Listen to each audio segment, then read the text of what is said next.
অভিবাসীদের স্ব দেশে ফেরত পাঠানোর উদ্যোগ নিয়েছে ট্রাম্প প্রশাসন। যুক্তরাষ্ট্রে বিপুল সংখ্যক ভারতীয় নাগরিক অবৈধভাবে বসবাস করছেন। যুক্তরাষ্ট্রে বসবাসকারী অবৈধ ভারতীয় অভিবাসীদেরও ফেরত পাঠানো শুরু হয়েছে, কিন্তু তাদেরকে ফেরত পাঠানো হচ্ছে হাতে হাতকড়া পরিয়ে পায়ে শিকল বেঁধে। হাতে হাতকড়া পরিয়ে পায়ে শিকল বেঁধে অবৈধ ভারতীয় অভিবাসীদের মার্কিন যুক্তরাষ্ট্র প্রশাসন, ট্রাম্প প্রশাসন ভারতে ফেরত পাঠাচ্ছে। অথচ যুক্তরাষ্ট্রের সর্বশেষ নির্বাচনে রিপাবলিকান প্রার্থী ডোনাল্ড ট্রাম্প জয়লাভের পর অনেকেই মনে করেছিলেন, যেহেতু ডোনাল্ড ট্রাম্প এবং ভারতের প্রধানমন্ত্রী নরেন্দ্র মোদীর মধ্যে সুসম্পর্ক রয়েছে, ফলে ভারত এবং যুক্তরাষ্ট্রের সম্পর্ক এবার আরও এক ধাপ এগিয়ে যাবে। এমনকি শেখ হাসিনার সমর্থক, পৃথিবীর ইতিহাসের নিকৃষ্টতম স্বৈরাচার শেখ হাসিনার সমর্থক, শেখ হাসিনার দল, আওয়ামী লীগের নেতাকর্মী, সমর্থকরা স্বপ্ন দেখতে শুরু করেছিলেন, যেহেতু শেখ হাসিনা ক্ষমতাচ্যুত হবার পর ভারতে গিয়ে আশ্রয় নিয়েছেন এবং ভারত তাকে প্রশ্রয় দিচ্ছে, ফলে ভারতের সহায়তা নিয়ে ডোনাল্ড ট্রাম্পের সাথে মার্কিন প্রশাসনের সাথে একটা সুসম্পর্ক তারা গড়ে তুলবে। ফলে ভারতের প্রশ্রয় তারা যেভাবে পাচ্ছে, শেখ হাসিনা যেভাবে ভারতের প্রশ্রয় পাচ্ছেন, সেভাবে ডোনাল্ড ট্রাম্প শেখ হাসিনাকে প্রশ্রয় দেবেন এবং আবারও তাকে বাংলাদেশের রাজনীতিতে পুনর্বাসিত করবেন। এমনকি কেউ কেউ স্বপ্ন দেখতে শুরু করেছিলেন ডোনাল্ড ট্রাম্প ক্ষমতায় বসার সাথে সাথে শেখ হাসিনা আবারও বাংলাদেশের ক্ষমতায় আসীন হবেন নরেন্দ্র মোদীর সহযোগিতায়, ভারতের সহযোগিতায়। সেই ভারতের অবৈধ অভিবাসীদের হাতে হাতকড়া পায়ে শিকল পরিয়ে ফেরত পাঠাচ্ছে ট্রাম্প প্রশাসন। এমনকি শুধুমাত্র খাবার সময় এবং টয়লেটে যাবার সময় তাদের হাতকড়া খুলে দেওয়া হয়েছে, পায়ের শিকল খুলে দেওয়া হয়েছে। এই কথা ভারতের পররাষ্ট্রমন্ত্রী এস জয়শঙ্কর জানাচ্ছেন, পার্লামেন্টে দাঁড়িয়ে জানাচ্ছেন। ভারতে তোলপাড় শুরু হয়েছে, ভারতের পার্লামেন্টে হইচই শুরু হয়েছে, কিন্তু ভারত সরকার মার্কিন যুক্তরাষ্ট্রকে ন্যূনতম প্রতিবাদ পর্যন্ত জানাতে পারেনি। বরং বিরোধীদের প্রশ্নের মুখে এস জয়শঙ্কর, ভারতের পররাষ্ট্রমন্ত্রী, জানিয়েছেন শিশু এবং মহিলাদের, নারী এবং শিশুদের হাতকড়া পরানো হয়নি, শিকল পরানো হয়নি, এবং যাদের শিকল পরানো হয়েছে তাদেরও খাবার সময় এবং টয়লেটে যাবার সময় হাতকড়া এবং শিকল খুলে দেওয়া হয়েছে। এই কথাটা তিনি জানিয়েছেন, উত্তর দিয়েছেন। এর বাইরে তাদের কাছে আর কোনো উত্তর ছিল না। কি হয়েছে আমরা একটু দেখি, একটা রিপোর্ট পড়ি। যুক্তরাষ্ট্র থেকে শিকলে বেঁধে পাঠানো হলো ভারতীয়দের, সংসদে হইচই। ডোনাল্ড ট্রাম্প ক্ষমতায় আসার পর অবৈধ অভিবাসীদের ফেরত পাঠানো শুরু করেছে যুক্তরাষ্ট্র। এর মধ্যে অবৈধ ভারতীয়রাও রয়েছেন।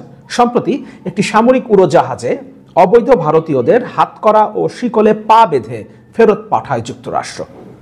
সম্প্রতি একটি সামরিক উড়োজাহাজে অবৈধ ভারতীয়দের হাতকড়া ও শিকলে পা বেঁধে ফেরত পাঠায় যুক্তরাষ্ট্র। বিষয়টি নিয়ে ভারতের সংসদে তীব্র হইচই হয়েছে, বিরোধীরা হইচই করেছেন। তাদের ভাষ্য, যুক্তরাষ্ট্র ভারতীয়দের প্রতি অমানবিক ব্যবহার করেছে, তাদের অপমান করেছে। এ নিয়ে কংগ্রেস সদস্য মানিকরাম ঠাকুর, শশী থারুর তারা কথা বলেছেন, তারা এর প্রতিবাদ জানিয়েছেন। তৃণমূল সংসদ সদস্য গোখলে তিনিও এটা নিয়ে প্রতিবাদ জানিয়েছেন। কিন্তু ভারতের পররাষ্ট্রমন্ত্রী এস জয়শঙ্কর এর জবাবে বলছেন, যুক্তরাষ্ট্রের ইমিগ্রেশন ও কাস্টমস এনফোর্সমেন্ট আইসিই কর্তৃপক্ষ অভিবাসীদের ফেরত পাঠিয়ে থাকে, সেখানে স্ট্যান্ডার্ড অপারেটিভ প্রসিডিওর বা এসওপি আছে। তিনি জানান 2012 সাল থেকে এসওপি চালু হয়েছে, তাতে কড়াকড়ির কথা বলা হয়েছে। আইসিই তাকে জানিয়েছে নারী ও শিশুদের হাতকড়া বা শিকল পরানো হয়নি। অন্যদেরও খাবার সময় বা টয়লেট যাওয়ার সময়ও বাঁধনমুক্ত করা হয়েছিল। জয়শঙ্কর বলেন, অবৈধ নথিপত্রবিহীন ভারতীয়দের ফেরত পাঠানোর ঘটনা নতুন নয়। 2009 থেকে গত 15 বছরে 15,756 ভারতীয় অভিবাসীকে ফেরত পাঠিয়েছে যুক্তরাষ্ট্র, অর্থাৎ এস জয়শঙ্কর এখানেও মার্কিন যুক্তরাষ্ট্রের পক্ষে কথা বলছেন, সাফাই গাইছেন যে তাদের একটা নিয়ম আছে, তাদের কড়াকড়ি নিয়ম চালু হয়েছে, যেহেতু এসওপি আছে, সুতরাং সেই পদ্ধতিতেই তারা ফেরত পাঠিয়েছে। এখানে বিচলিত হবার কিছু নাই, এবং বিচলিত হবার কিছু নাই কারণ নারী এবং শিশুদের হাতকড়ার শিকল পরানো হয় নাই, আর যাদের হাতকড়ার শিকল পরানো হয়েছিল তাদেরটাও খুলে দেওয়া হয়েছে যখন তারা খাবার খেয়েছেন এবং টয়লেটে গেছেন। ফলে ভারত শুধু বাংলাদেশ এবং দক্ষিণ এশিয়ার অন্যান্য দেশগুলোর উপরে খবরদারি করতে পারে, এবং সেই চেষ্টাটা তারা করে ব্যর্থ হয়েছে। দক্ষিণ এশিয়ায় তাদের এখন কোনো বন্ধু রাষ্ট্র নাই এবং তাদের খবরদারি এখন আর কোথাও চলছে না, বাংলাদেশেও চলছে না। সর্বশেষ বাংলাদেশেও তারা খবরদারি হারিয়েছে। শেখ হাসিনাকে তারা আশ্রয় দিয়ে প্রশ্রয় দিয়ে নিজেদের বিপদ টেনে আনছে, কারণ কূটনৈতিক একটা সম্পর্ক তারা বাংলাদেশের নতুন সরকারের সাথে এবং ভবিষ্যতে যারাই ক্ষমতায় থাকুক না কেন তাদের সাথে তৈরি করতে পারত। এবং আমরা অবশ্যই প্রতিবেশীর সাথে কোনো বৈরী সম্পর্ক চাই না, কিন্তু তারা পায়ে পাড়া দিয়ে ঝগড়া করা আমরা যে বলি সেই কাজটা করছে। শেখ হাসিনাকে আশ্রয় দিয়েছে, প্রশ্রয় দিয়েছে, সেখান থেকে শেখ হাসিনা ভাষণ দিচ্ছেন, বক্তৃতা দিচ্ছেন, এবং সেটা বাংলাদেশে সাধারণ মানুষকে, ছাত্র জনতাকে উস্কে দিচ্ছে, ট্রিগার করছে, এবং সেই কারণে কি ঘটনাগুলো বাংলাদেশে ঘটছে সেটা আমরা দেখছি।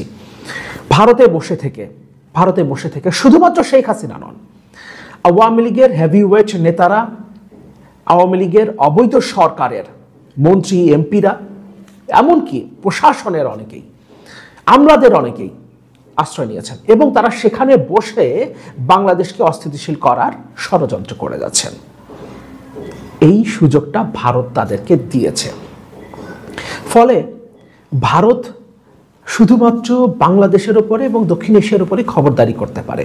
যুক্তরাষ্ট্র যখন তাদেরকে নাকে খত দেওয়ায়, যুক্তরাষ্ট্র যখন তাদের নাগরিকদের শিকলে পা বেঁধে, হাতে হাত করা বেঁধে ফেরত পাঠায়, তখন তার প্রতিবাদ পর্যন্ত তারা করতে পারে না। ভারতের পররাষ্ট্রমন্ত্রী সংসদে দাঁড়িয়ে মার্কিন যুক্তরাষ্ট্র প্রশাসনেরই সাফাই গান এবং জানান কেন এটা করা হচ্ছে। যেটা করা হচ্ছে সেটা কোনো অন্যায় নয়, এটাই স্বাভাবিক। হ্যাঁ, এটাই স্বাভাবিক। ভারত যতক্ষণ পর্যন্ত প্রতিবেশী রাষ্ট্রের প্রতি বৈরী আচরণ করে যাবে, খবরদারি করার চেষ্টা করবে, ততদিন পর্যন্ত তার আশেপাশে কোনো বন্ধু পাবে না। এবং সর্বশেষ এক দশকে ভারত দক্ষিণ এশিয়ায় পুরোপুরিভাবে বন্ধুহীন হয়ে গেছে। ভারতের প্রশাসন এখন পর্যন্ত এটা হয়তো বুঝতে পারছে না, ভারতের থিঙ্ক ট্যাঙ্ক এটা বুঝতে পারছে না, বা হয়তো বুঝতে পেরেও তারা এখনো নিজেদের মোড়লগিরি চালিয়ে যাওয়ার চেষ্টা করছে। এবং তার ফল কি হতে পারে তারা হয়তো এখনো সেটা অনুধাবন করতে পারছে না, কিন্তু আমরা সেটা পরিষ্কার দেখতে পাচ্ছি। আগামী এক দশকে ভারত এখন যে জায়গায় অবস্থান করছে তার থেকে আরো অনেক ধাপ নিচে নেমে যাবে। এবং এখন তারা শুধুমাত্র দক্ষিণ এশিয়ায় বন্ধুহীন হয়েছে, পরবর্তী এক দশকে তারা যদি এই চরিত্র, তাদের এখনকার চরিত্রই যদি তারা বজায় রাখে, তাহলে সারা পৃথিবীতে তারা বন্ধুহীন হয়ে পড়বে।